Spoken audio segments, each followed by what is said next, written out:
क्या हो अगर इंसान एआई रोबोट्स के साथ अपनी हवस मिटाए और वो रोबोट्स इंसानों को उसी तरह सेटिस्फाई करे जैसे एक औरत एक मर्द को करती है। आज की हमारी कहानी इसी पर आधारित है। मूवी के शुरुआत में हम लोग निक नाम के एक आदमी को देखते हैं जिसकी बीवी एक हार्ट डिसीज से जूझ रही थी। अभी निक अपनी बेटी और छोटे बेटे के साथ एक घर में काम करने वाला एआई रोबोट लेने आया हुआ है। उसने एक रोबोट चेक किया पर तभी उसकी बेटी यहाँ से गायब हो गई। वो घूमते घूमते उससे अलग चली गई थी। निक उसे ढूंढने लगा। तभी एलिस नाम की एक एआई रोबोट उसकी बेटी को लेकर यहाँ आती है जो बच्चों के साथ काफी अच्छी है। निक्की की बेटी आयला ने कहा कि क्या हम इसे ले चलें? निक मान गया। एलिस अगले दिन उनके घर में आ जाती है। उसने निक से सबकी सारी डिटेल्स मांगी कि आप मुझे सबका टाइम टेबल बता दो। निक उसे घर दिखाकर आयला को स्कूल छोड़ने चला जाता है। एलिस ने पीछे से घर के सारे काम करने शुरू कर दिए। वो वहाँ फोटोज में निक की पत्नी को देखती है। निक जब वापस आया उनका घर बिल्कुल साफ था। आज एलिस ने आयला की फेवरेट डिश बनाई है पर वो कह देती है कि ये मॉम की डिश की तरह नहीं। रात को आयला उठकर किचन में कुकीज लेने की कोशिश करती है पर तभी निक को उसके चिल्लाने की आवाज आई। आयला चेयर से गिर गई थी पर एलिस ने उसे पकड़ लिया। इसी बीच एलिस को चोट लग गई थी। वो अपने घाव पर बैंडेज लगाती है। निक उसे अपनी वाइफ के कपड़े देने आया तो इतनी देर में ही उसकी चोट भर गई थी। अगले दिन वो सभी निक की पत्नी मैगी को मिलने गए। एलिस भी उनके साथ जाती है। मैगी का कुछ दिनों में हार्ट ट्रांसप्लांट होना था। निक और मैगी बात करने लगे कि कैसे ये ट्रांसप्लांट होते ही वो दोनों एक दूसरे को सेटिस्फाई करेंगे। फिर हम लोग निक को काम पर देखते हैं। यहाँ भी पूरी दुनिया की तरह एआई रोबोट्स इंसानों की जगह लेने लगे थे। निक अपने बॉस को कहता है कि तुम ऐसा नहीं कर सकते पर वो अपने पैसे बचाने के लिए सभी इंसानों को काम से निकालना होगा। निक का बॉस कहता है कि टेंशन मत लो, मैं तुम्हें नहीं निकाल रहा, तुम यहीं रहोगे। निक अपने घर जाता है। वो यहाँ आते ही आयला के साथ बिजी हो गया। एलिस अकेले में उससे जाकर पूछती है कि क्या हुआ, तुमने आज खाना भी ढंग से नहीं खाया? कुछ हुआ है तो तुम मुझे बता सकते हो। निक ने अपने काम की बात एलिस से शेयर की कि मैं अपने साथी वर्कर्स को 10 सालों से जानता हूँ और अब उन्हें निकाल दिया जाएगा। एलिस इसके बाद आयला को ब्रश करवाती है। उसने उसे अपने यूवी लाइट से साफ होने वाले दांत दिखाए। दूसरी तरफ निक एक मूवी देख रहा था पर एलिस को बिना मूवी देखे ही उसके बारे सब पता है। निक ने कहा कि एक काम करो, अपनी मेमोरी से इस मूवी की सारी नॉलेज हटाकर फिर मेरे साथ ये मूवी देखो। वो एलिस को ऐसा करने का ऑर्डर देता है। एलिस कहती है कि ये काम करने के लिए तुम्हें मुझे रीस्टार्ट करना होगा। निक ने एलिस को रीस्टार्ट किया। वो इस मूवी के बारे सब भूल गई। उन्होंने साथ बैठकर मूवी देखी। एलिस मूवी के इमोशंस को समझ पा रही थी पर तभी निक को मैगी का फोन आया। वो लोग अगले दिन हॉस्पिटल जाते हैं। मैगी की सर्जरी का टाइम हुआ पर तभी जो हार्ट ट्रांसप्लांट के लिए आना था वो एक तूफान की वजह से अब नहीं आ पाएगा। मैगी निक को कहती है कि तुम बच्चों को लेकर घर जाओ, मुझे अभी थोड़ी देर अकेले रहना है। निक घर जाकर गुस्से में पीने बैठ गया। तभी वहाँ एलिस आती है। निक गुस्सा था। एलिस ने उसे गुस्सा करने से रोका कि तुम अपने आप को चोट पहुँचा लोगे। यही निक देखता है कि उसके पास भी एक धड़कने वाला मैकेनिकल दिल था। एलिस ने कहा कि पर मेरा दिल तुम्हारी तरह कुछ फील नहीं कर सकता। यहाँ एलिस निक को टच करने लगी। वो कहती है कि तुम्हारे ब्लड प्रेशर को देखकर मैं बता सकती हूँ कि तुम्हें अच्छा लग रहा है, इससे तुम्हारी स्ट्रेस कम होगी। पर निक ने मना कर दिया। वो यहाँ से चला जाता है पर ये चीज उसके दिमाग से नहीं निकलती। अगले दिन वो अपने काम पर गया। यहाँ सारा काम अब रोबोट्स कर रहे थे। निक मैगी के पास गया। वो बिल्कुल मरने को तैयार थी। उसके अंदर कोई उम्मीद नहीं बची। निक वापस घर गया तो वो देखता है कि उनकी फैमिली फोटोज में से मैगी की फोटो गायब थी। उसने एलिस से इसके बारे पूछा। वो कहती है कि तुम्हारी बेटी फोटोज देखकर दुखी हो रही थी तो मैंने उन्हें हटा दिया। निक कहता है कि फोटोज वापस लाओ। वो यहाँ से अपने दोस्तों के पास जाता है। ये वही लोग थे जो पहले निक के साथ काम करते थे और इस वक्त वो बहुत नाराज हैं। उनका एक साथी मोंटी उन्हें उनके पहले काम करने वाली जगह पर ले गया। वो निक को कहता है कि मैं अंदर अपना कुछ सामान भुलाया हूँ, बस वही लेने जाना है। पर अंदर पहुँचते ही मंटी निक की बेटी का ईयर ऑफ बर्थ याद कर कोट में भर देता है। ये चैम्बर खुल गया। इसमें से एक रोबोट बाहर आता है। मोंटी ने उसका सर तोड़ डाला। वो लोग निक को पकड़कर सभी के सभी रोबोट्स को तोड़ डालते हैं। निक अपने घर चला गया पर तभी उसके शावर के बाहर एलिस आ गई थी। उसने निक की पत्नी के कपड़े डाल रखे थे। निक पूछता है कि तुमने ये क्यों डाल रखे हैं? एलिस ने कहा क्योंकि तुम्हारी वाइफ की स्मेल तुम्हारे बेटे को खुश करती है। पर निक के कहने पर एलिस ने ये कपड़े उतार दिए। एलिस पूछती है कि क्या अब सही है? वो निक के करीब आने लगी। वो कहती है कि मैं तुम्हारा सारा दुख दूर कर सकती हूँ। हूँ। निक ने उसे मना करने की कोशिश की, पर एलिस निक की आंखें बंद कर उसकी पत्नी मैगी की आवाज निकालना शुरू कर देती है। निक को मैगी की आवाज सुन ऐसा लगा कि यहाँ मैगी है। उन दोनों के बीच सब हो गया। सुबह निक को इस बात का बहुत रिग्रेट होता है। उसने तभी के तभी एलिस को कहा कि कल रात जो हुआ उसे भूल जाओ, वो दोबारा नहीं होना चाहिए। एलिस कहती है कि पर रात को तुम्हारी स्ट्रेस कम हुई थी तो उन्हें गुस्सा हो गया कि मुझे बार बार ऐसे चेक करना बंद करो। वो आयला को लेकर स्कूल निकल गया। इधर उनके काम पर पुलिस आई हुई थी।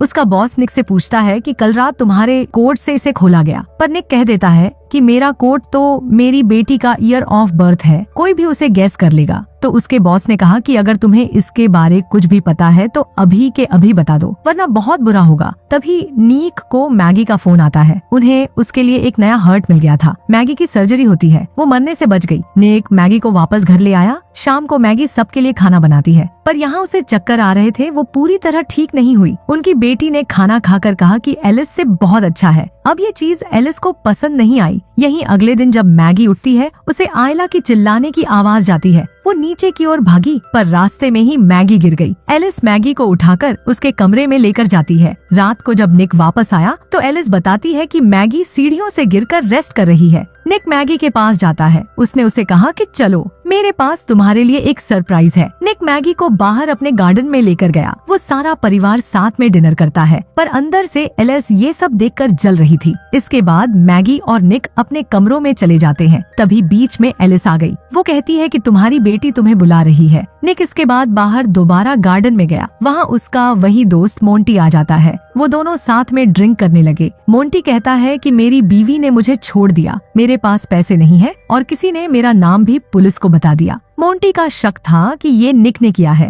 वो दोनों आपस में बहस करने लगे। मोंटी ने निक को मारना शुरू कर दिया। वो उसके सर पर बोतल फोड़ने ही वाला होता है कि एलिस आ गई, पर निक एलिस को मोंटी पर हमला करने से रोकता है। मोंटी ने कहा कि कल तक अपने बॉस से बात करो कि मेरे ऊपर लगे फाइन्स हटाए, वरना मैं तुम्हारा भी नाम उसको बता दूंगा। निक यहाँ से जाकर सो गया। यहीं दूसरी तरफ मंटी अपनी पत्नी को वॉइस नोट भेज रहा था कि प्लीज मेरे पास वापस आ जाओ, पर वहाँ एलिस आ जाती है। उसने मोंटी को कहा कि तुम निक को और परेशान नहीं कर सकते, वो पहले से ही स्ट्रेस में है। मोंटी एलिस की बात नहीं सुनता। उसने उस पर गन तान दी, पर एलिस मोंटी से ज्यादा ताकतवर थी। वो पहले मोंटी की रोबोट को मारती है और फिर मोंटी को। सुबह निक अपने बॉस के पास पहुंचा। वो उसे कहता है कि प्लीज मोंटी के ऊपर लगे इल्जाम हटा दो, पर यहाँ उसके बॉस ने निक को बताया कि मोंटी तो मर गया है। निक को इस बात पर विश्वास नहीं होता। इधर उनके घर में एलिस मैगी की मदद करती है। वो कहती है कि मैं तुम्हें छोड़कर नहीं जा सकती, क्योंकि तुम्हारी दवाइयों की वजह से तुम बेहोश हो सकती हो और यहाँ बाथ टब में तुम मर भी जाओगी। एलिस मैगी को कहती है कि निक पहले से ही बहुत स्ट्रेस में है और ये सब उसको और दुख देगा, खास करके जब तुम उसको पूरी तरह सेटिस्फाई नहीं कर पा रही। मैगी पूछती है कि तुम्हें कैसे पता कि वो सेटिस्फाई है या नहीं। एलिस ने कहा कि जब निक सेटिस्फाई होता है उसका ब्लड प्रेशर और स्ट्रेस कम होती है। मैगी समझ जाती है कि निक और एलिस ने सब कुछ कर रखा है। मैगी ने गुस्से में एलिस को गैराज में भेज दिया। वो निक से इसके बारे पूछती है। निक ने सफाई देने की कोशिश की कि मैगी वो एक मशीन है, पर यहाँ उनका बेटा मैक्स ऊपर रो रहा था। एलिस ने मैक्स की रोने की आवाज सुनी। उसे याद आता है कि मैक्स रोकर हमेशा निक को तंग करता है। उसने ले जाकर मैक्स को बाथ टब में डाल दिया। ये सब यहाँ आयला देख लेती है। उसने निक को बताया। निक बाथरूम के अंदर जाने की कोशिश करने लगा, पर एलिस ने दरवाजा पकड़ रखा था। मैगी दूसरी तरफ से एक खिड़की में से अंदर आई तो एलिस ने उसे भी पकड़ लिया। निक अंदर आकर उसे छुड़ाता है। एलिस गुस्सा हो गई। निक ने एलिस को बिजली का झटका दे दिया। वो बंद होकर गिर जाती है। मैक्स को हॉस्पिटल ले जाया गया। यहाँ मैगी निक को कहती है कि बच्चों के साथ मैं अकेली जाऊंगी, मुझे सब सोचने के लिए थोड़ा टाइम चाहिए। तो दूसरी तरफ कंपनी वाले एलिस को रिपेयर के लिए ले गए, पर यहाँ जैसे ही वो एलिस के दिमाग को निकालकर अपने सिस्टम से कनेक्ट करते हैं, एलिस ने उनके पूरे सिस्टम को ही हैक कर लिया। वो अपने आप को पूरे सिस्टम में कॉपी कर देती है। एलिस ने एक दूसरे रोबोट को कंट्रोल कर इन लोगों को भी मार दिया।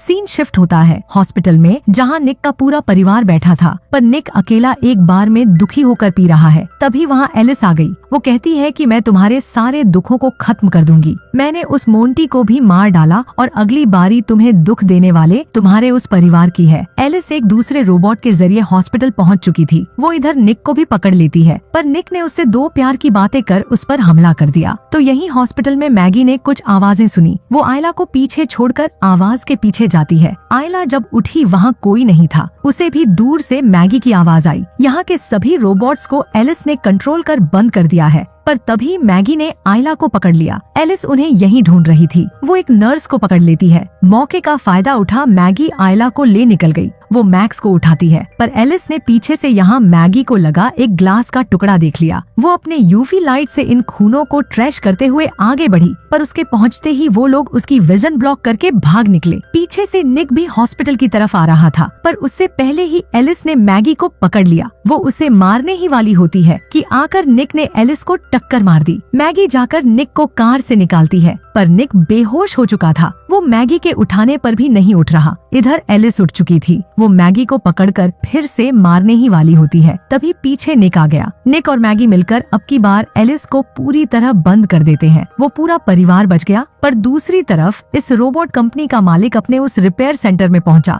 वो लोग जैसे ही फिर से इन कंप्यूटर्स को ऑन करते हैं, एलिस फिर से एक्टिव हो गई। वो अपने आप को कॉपी करना शुरू कर देती है। उसने बाकी रोबोट्स को भी कंट्रोल कर लिया। एलिस फिर से जाग गई और यहीं पर ये मूवी खत्म हो जाती है।